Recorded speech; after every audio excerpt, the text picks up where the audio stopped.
नमस्कार जी, मैं शिफाली और आप देख रहे हैं the secret of your life. एक बार फिर से आपके सामने हाजिर हैं। हमेशा हम सोल्यूशन की बात करते हैं, लेकिन जब तक प्रॉब्लम की बात ना की जाए तब तक हमें पता नहीं चलेगा कि हम किस चीज़ की बात कर रहे हैं। हम प्रॉब्लम और सोल्यूशन दोनों की बात करेंगे, लेकिन उससे पहले आपको बता दें कि नीचे अपॉइंटमेंट नंबर चल रहे हैं, इन्हीं पर आपको कॉल करना है, इन्हीं पर आपको अपॉइंटमेंट भी लेनी है। तो बात करते हैं अपॉइंटमेंट की, बात करते हैं कॉल्स की। बहुत सारे लोगों का कहना है कि हम प्रोफेसर गुरदीप बड़ा साहब को कैसे मिलें, तो यही एक नंबर है, यही एक जरिया है जिससे आप प्रोफेसर गुरदीप बड़ा साहब तक पहुंच जाएंगे। तो हम पहले स्वागत कर लेते हैं प्रोफेसर साहब का, बाद में बताएंगे कि टॉपिक आज का किस पे है। तो प्रोफेसर साहब स्वागत है आपका। नमस्कार प्रोफेसर साहब, आज का जो एपिसोड है ना, वो बहुत सारी बातों के ऊपर होगा। तो हम इतनी सारी बातें जो हैं, इतने सारे रहस्य जो हैं, वो आपके मन से निकालेंगे, आपके दिल से निकालेंगे। तो जैसे कि हमारे शो का नाम है the secret of your life, आपकी ज़िंदगी से जुड़े हुए रहस्य, और आप जानकर बहुत हैरान होंगे कि इन छोटी छोटी बातों का हमें ज्ञान ही नहीं था। तो हमारे प्रोफेसर गुरदीप बड़ा साहब ज्ञानी भी हैं, खोजी भी हैं, खोज करते रहते हैं, रिसर्च करते रहते हैं। तो बहुत सारी बातों का आज खुलासा करेंगे हम। तो पिछले एपिसोड में प्रोफेसर साहब ने बताया कि दौड़ते हुए घोड़े घर में लगाने चाहिए, लेकिन वो ये बताना भूल गए कि किस डायरेक्शन में लगाने चाहिए। जी प्रोफेसर साहब, ये कोई ट्विस्ट रख लिया था आपने? लगता है लोगों के जो क्वेश्चन है ना वही आपने पुट किए हैं, कौन सी डायरेक्शन में लगाने चाहिए जी। हाँ, मैं बीच में कोई बातें छूट जाती हैं शिफाली। जब हम एपिसोड करते हैं हम ये नहीं सोचते कि भी हमारे मुंह से कौन सी बात निकल रही है। हम कोई स्क्रिप्ट वगैरह नहीं लिखते कि कुछ लिख के पढ़ के ही बोला जाए, ऐसा कुछ नहीं है जी। प्रोफेसर साहब, बहुत लोग जो हैं अलग अलग क्वेश्चंस लेके आते हैं। कई बार हमारे मन में भी नहीं चल रहा होता है कि ये क्वेश्चन होना भी चाहिए। कई बार हमारे पास क्योंकि टाइम की शॉर्टेज होती है तो हम नहीं बता पाते। तो बहुत अच्छी बात है, आप यूट्यूब पे कमेंट्स करते हैं तो हम वही कमेंट्स आपके उठाते हैं। तो ऐसा हफ्ते में एक आधा एपिसोड ऐसा भी होना चाहिए ना, जो सिर्फ आपके कमेंट्स के ऊपर होना चाहिए। तो ये वही एपिसोड है जो आपने यूट्यूब पे कमेंट्स किए हैं, उसका जो है आंसर, उत्तर हम इस एपिसोड के जरिए दे रहे हैं। हाँ शिफाली जी, बहुत अच्छा पूछा आपने कि जो दौड़ते हुए घोड़े हैं वो कौन सी दीवार पे लगाने चाहिए जी। वैसे जो मेरे एपिसोड सुन चुके हैं, अब तक मेरे एपिसोड तकरीबन 650 के करीब एपिसोड हो चुके हैं।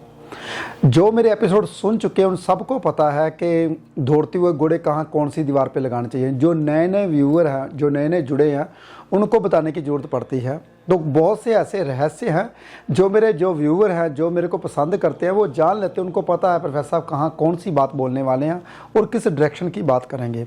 तो वैसे तो मैं बोलूँगा साउथ में तो नहीं लगाना चाहिए, क्योंकि साउथ किसका होता है पता है, मंगल का होता है। लेकिन साउथ पे नहीं लगाने चाहिए, वेस्ट पे भी नहीं लगाने चाहिए, मंगल बाध्य का होता है। तो दौड़ते हुए घोड़े ईस्ट की ओर भी लगा सकते हो, नॉर्थ की ओर भी लगा सकते हो। नॉर्थ की ओर लगाएंगे, नॉर्थ की ओर अगर नॉर्थ की दीवार पे लगाओगे तो दौड़ते हुए घोड़ों का जो चेहरा है अंदर की ओर होना चाहिए। तो आपके घर में जो पैसों का फ्लो है हमेशा बना रहे। ईस्ट की ओर लगाओगे तो अंदर की ओर लगाना, ताकि आपके घर में पैसे की बरकत बनी रहे और आप घोड़ों की तरह काम करने के लिए भागते रहें।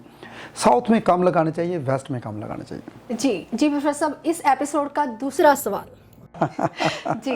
जी, आज क्वेश्चनों की बहार होगी। तो मैं एक एक एपिसोड में जैसे एक एक क्वेश्चन करके पूछूंगी, ये लोगों को पता चलेगा कि हम एक एपिसोड में कितने क्वेश्चंस पूछ सकते हैं प्रोफेसर साहब से। तो प्रोफेसर साहब, आज का दूसरा मेरा क्वेश्चन ये रहेगा कि गल्ला, तिजोरी कई बार हम घर में बनाते हैं, दुकान में बनाते हैं, इसमें फ़र्क होता है कि कौन सी डायरेक्शन में रखनी चाहिए ताकि हमें धन की कभी कमी ना रहे और धन का आगमन हमारे घर में, हमारे व्यापार में लगातार बढ़ता रहे और उसकी बढ़ोतरी होती रहे। ओम नमः शिवाय। बहुत अच्छा पूछा शिफाली जी आपने बात की, गल्ला तिजोरी कौन सी डायरेक्शन में होनी चाहिए। हमेशा जो आपका गल्ला है, जो तिजोरी है, साउथ की ओर रखनी चाहिए और नॉर्थ की ओर उसका जो दरवाज़ा है खुलना चाहिए। साउथ की ओर रखनी चाहिए, नॉर्थ की ओर दरवाज़ा खुलना चाहिए। पहली बात तो ये डायरेक्शन मैंने बताई। वैसे जो मैं बात बोलने वाला हूँ वो बहुत ध्यान से सुनिए। गल्ला तिजोरी कभी भी किसी को ना पता चले ये आपका गल्ला है, ये आपकी तिजोरी है। हमारे पहले जो महाराजा राजा हुआ करते थे, एक बड़ा सा मंदिर बनाते थे, उसके नीचे तहखाना बनाते थे, वहाँ अपना धन छुपाते थे। उसका दरवाज़ा कहीं अपने महल से जाता था, उसके महल से दरवाज़ा सीधा उस गल्ले की ओर जाता था, उस खजाने की ओर जाता था। वो दुनिया से छुपा के रखते थे और खजाना हमेशा बढ़ता था। अब बहुत ध्यान से सुनिए, आप अगर अपना धन लक्ष्मी को कभी नहीं दिखाना चाहिए। लक्ष्मी हमेशा कहते हैं जितनी आप लक्ष्मी को छुपाओगे उतनी बढ़ती है।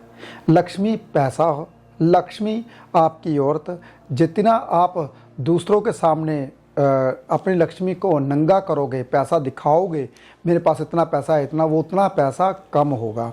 इसलिए गल्ला जो तिजोरी है, पता ही ना हो आपके घर में पड़ा है या नहीं पड़ा। पहली बात तो ये है।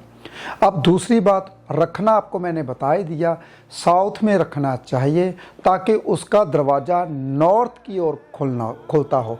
इससे आपके घर में पैसे की बरकत बनी रहती है। जी प्रोफेसर, इस एपिसोड का तीसरा सवाल जी, पति पत्नी का स्थान यानी कि बेडरूम, शयन कक्ष, ये किस डायरेक्शन में होना चाहिए?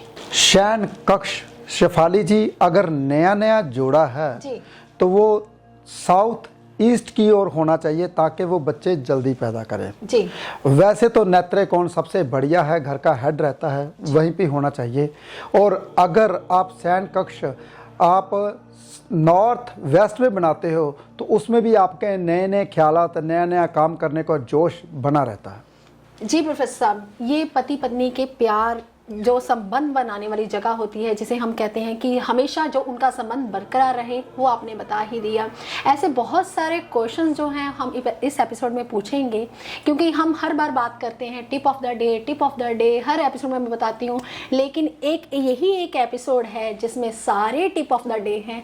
तो इस एपिसोड का चौथा सवाल, प्रोफेसर, लोग कहते हैं कि लगन का मालिक अगर कहीं छठे में आ जाए, आप ही कहते हैं, तो मैं किताबों में नहीं, मैंने भी नहीं कभी पढ़ा, तो कहते हैं कि अगर लगन का मालिक छठे हाउस में आ जाए तो इंसान की सेहत जो है वो खराब रहती है। बहुत सारी ऐसी महिलाएं हैं, बहुत सारे ऐसे पुरुष हैं, बहुत सारे ऐसे बच्चे हैं जो जन्म लेते ही जो है बीमार रहते हैं, तो उनके लिए क्या उपाय हो सकता है? बहुत अच्छा पूछा शिफाली जी आपने। लगन का मालिक अगर छठे हाउस में आ जाए, इस स्थिति पे देखना पड़ेगा आपका लगन कौन सा है, और इस स्थिति में ये देखना पड़ेगा जो छठे हाउस में आया है वो कौन सी राशि में आया है, कौन से नक्षत्र में आया। ये बहुत बड़ा ज्ञान है। चलो मोटा मोटा बताऊंगा। लगन का मालिक अगर छठे हाउस में आ जाए, 6, 8, 12 में लगन का मालिक कभी अच्छा नहीं होता। लेकिन साथ में प्राच्य ज्योतिष में ये भी लिखा है कि लग्नेश को अष्टम का दोष नहीं लगता। बहुत ध्यान से सुनने वाली बात है। लगन कहीं भी बैठ जाए, मान लीजिए बस मेरी है, मैं चाहे ड्राइवर सीट पे बैठूं, चाहे मैं कनेक्टर सीट पे बैठूं, चाहे मैं सवारी की सीट पे बैठूं, मुझे कोई दिक्कत नहीं होगी। क्यों? क्योंकि बस मेरी है। इसी हिसाब से जो कुंडली बनती है वो इंसान की होती है, वो चाहे कहीं भी जाए कोई दिक्कत नहीं होती। लेकिन रोग, ऋण, शत्रुओं से घिरा रहता है। एक बात कभी नहीं भूलनी, वो इंसान रोग, ऋण, शत्रुओं से घिरा रहता है। तो उसको दूर करने के लिए आप अगर फर्स्ट फ्लोर पे सोते हो तो आपका जो दोष है काफ़ी कम हो जाएगा, क्योंकि आपका फर्स्ट फ्लोर जो होता है 12वां घर, हम लगन, लग्नेश 12वां घर और लगन और दूसरा घर, ये ऊपर के ग्रह होते हैं, यानी कि ऊपर के घर होते हैं। अगर फर्स्ट फ्लोर पे जाता तो इन्हीं तीनों घरों का फल मिलना शुरू हो जाता है। खर्चा जरूर होता है लेकिन सेहत तंदुरुस्त होती है, शत्रुओं से बचा रहता है, रोग कम होते हैं। रोग तो होंगे ही, क्योंकि दोष तो लगेगा। पत्री में लिखा कर लेकर आया है वो इंसान जिंदगी में, अपनी पत्री में, कहते हैं पत्री कब बनती है? जब इंसान की मृत्यु होती है। मृत्यु कैसे होती है? आपने कई दफ़ा देखा होगा कि जो इंसान मरने वाला है, किसी का बाथरूम निकल जाता है, यानी कि उसकी आत्मा बाथरूम के द्वारा निकली। किसी का मल निकल जाता है, यानी कि उसकी आत्मा मल के द्वारा निकली। लेकिन किसी की सांस मुंह से हाँ निकली और जान निकल गई, तो उसकी आत्मा मुख से निकले, किसी की कानों से निकलती है।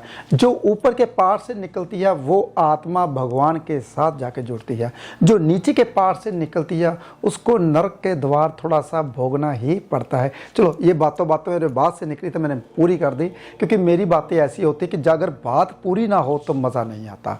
तो इसलिए आपने क्या करना है, ज़िंदगी में बात याद रखिए, जब भी 6, 8, 12 में ग्रह आ जाए तो उसके लिए अलग अलग उपाय होते हैं। ये मैंने मोटा मोटा बताया कि अगर छठे हाउस में आता है तो फर्स्ट फ्लोर पे रहना शुरू कर दीजिए, दोष कम होना शुरू हो जाएगा।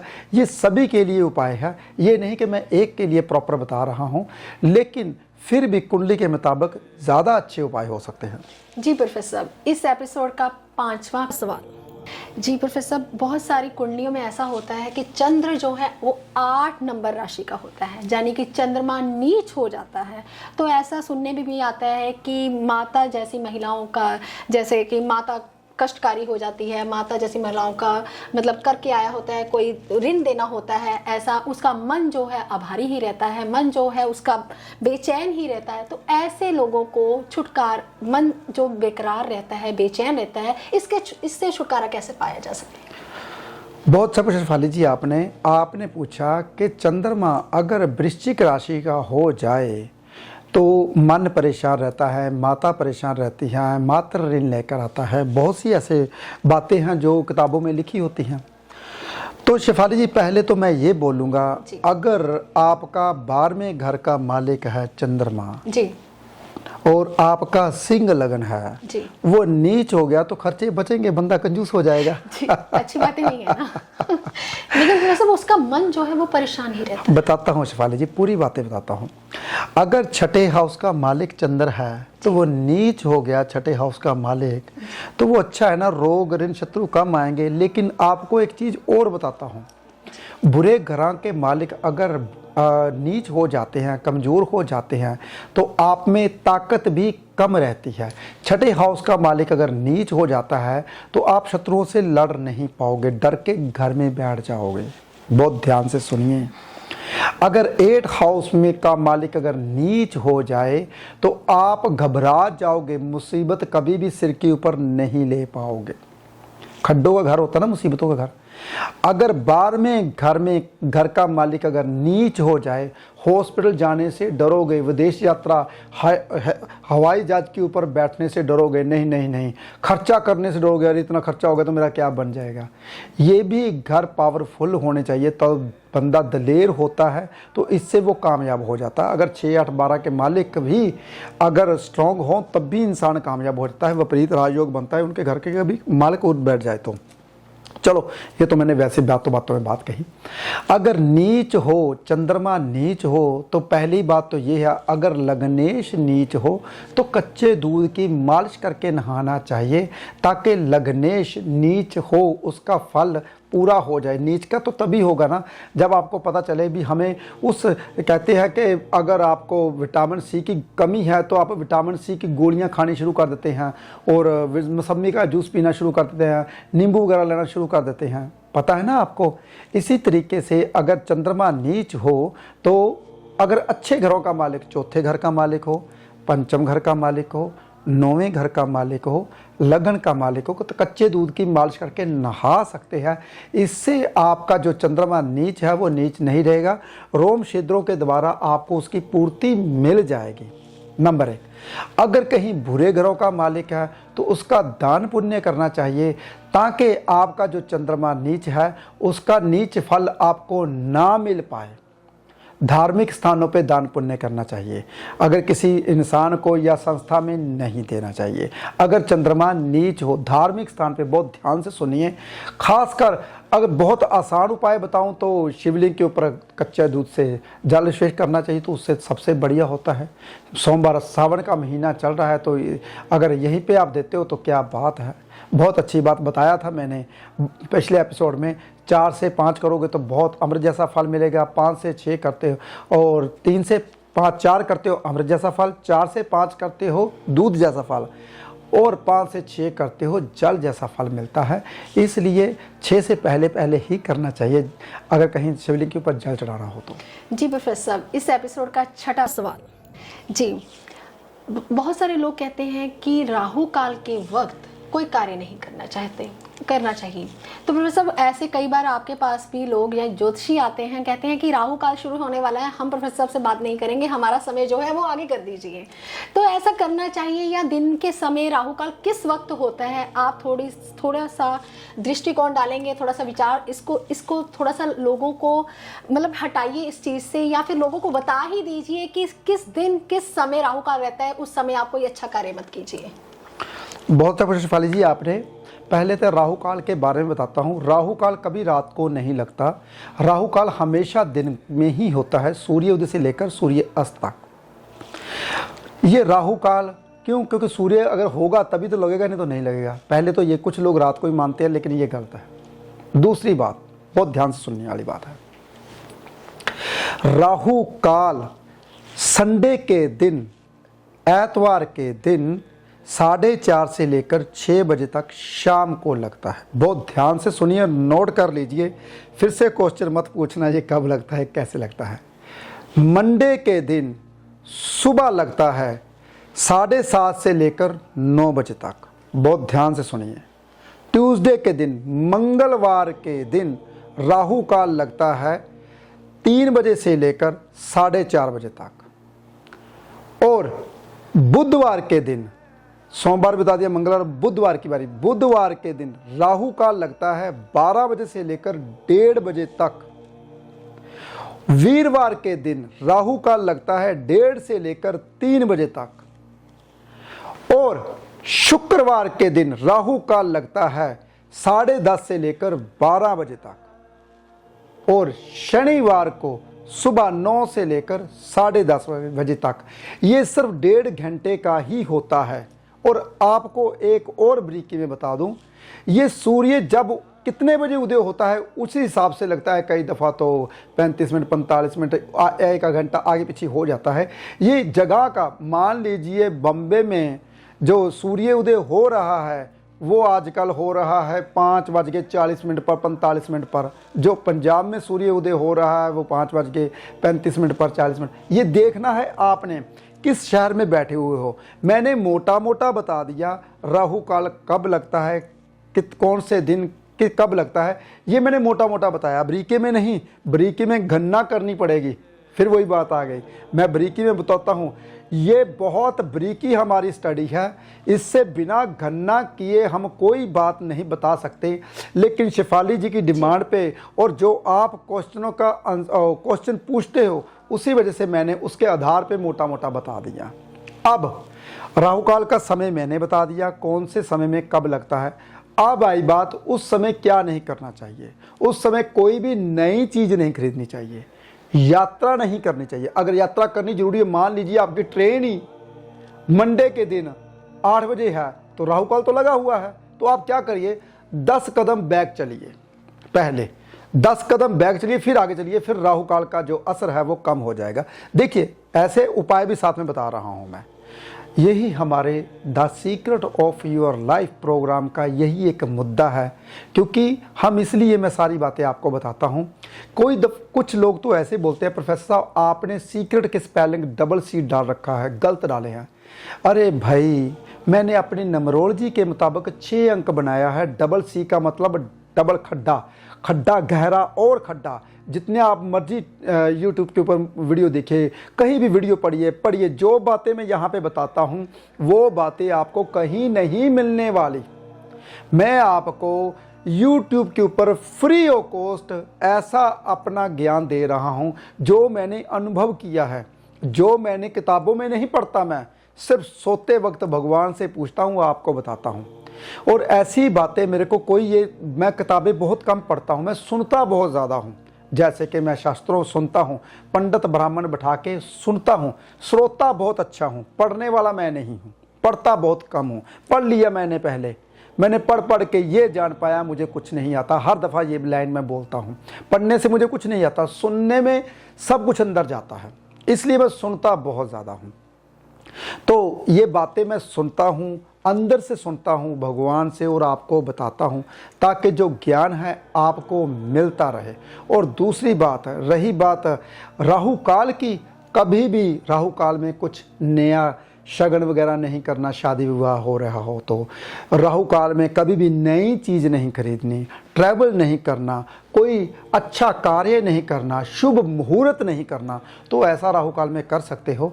अगर कुछ करना भी पड़ जाए तो उसके लिए बहुत आसान और सिंपल उपाय होते हैं, वो मैं सबको बताता रहता हूँ। तो फिर सब इस एपिसोड का 7वां सवाल, ये बहुत इंपॉर्टेंट है, ये हर इंसान चाहता है।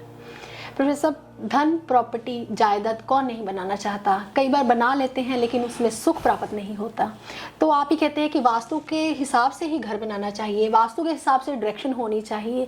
लेकिन कई बार क्या होता है कि इंसान कभी प्लॉट देखने जाए तो वो किस डायरेक्शन का ले, इंसान को प्लॉट जो है वो किस डायरेक्शन का लेना चाहिए। कई बार बना बनाया घर होता है, वो वास्तु आपसे बाद में करवा लेंगे या किसी और से भी करवा सकते हैं। लेकिन प्रोफेसर, अगर घर हो या कोई प्लॉट हो तो किस डायरेक्शन का ज़्यादा फलित होता है? बहुत अच्छा प्रश्न सवाली जी आपने। अगर घर बनाना है तो किस डायरेक्शन का बनाना चाहिए? सबसे पहले बहुत ध्यान से सुनिए, ईस्ट की ओर, पूरब की ओर घर हो तो वो बहुत फलता फूलता है। लेकिन पूरब खाली छोड़ रहा है आपने, ईशान कोण में आपने, नॉर्थ ईस्ट में आपने गेट रखना है, वो इंसान घर में कभी पैसा ख़त्म नहीं होता। जो ईस्ट की ओर कहते हैं फेस होता है घर का, यानी कि प्लॉट का।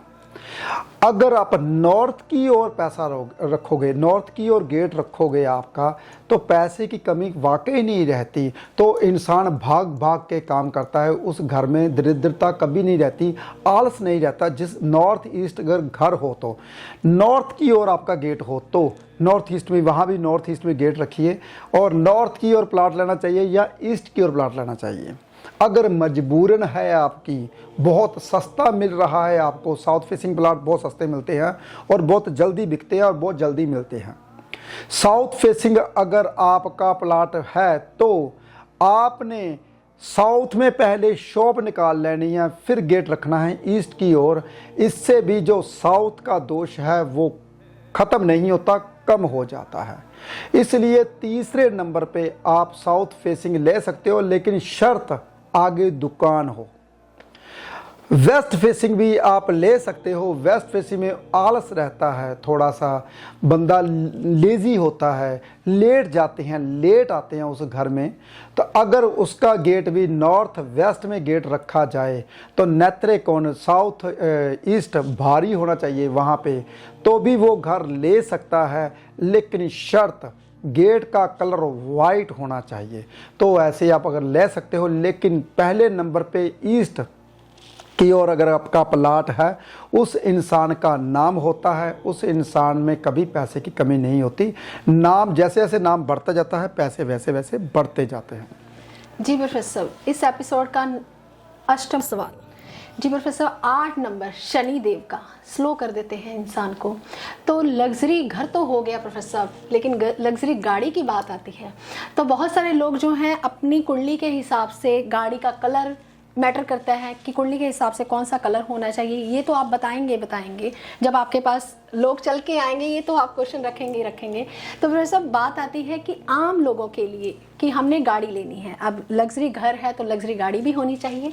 तो उसके लिए कौन सा अंक लें, यानी कि न्यूमरोलॉजी के अकॉर्डिंग हम कौन सा अंक ले सकते हैं जो मल्टीपर्पज़ हो सके? बहुत अच्छा पूछा शिफाली जी आपने। कौन सा अंक ले? 5 अंक हर सब के लिए अच्छा होता है।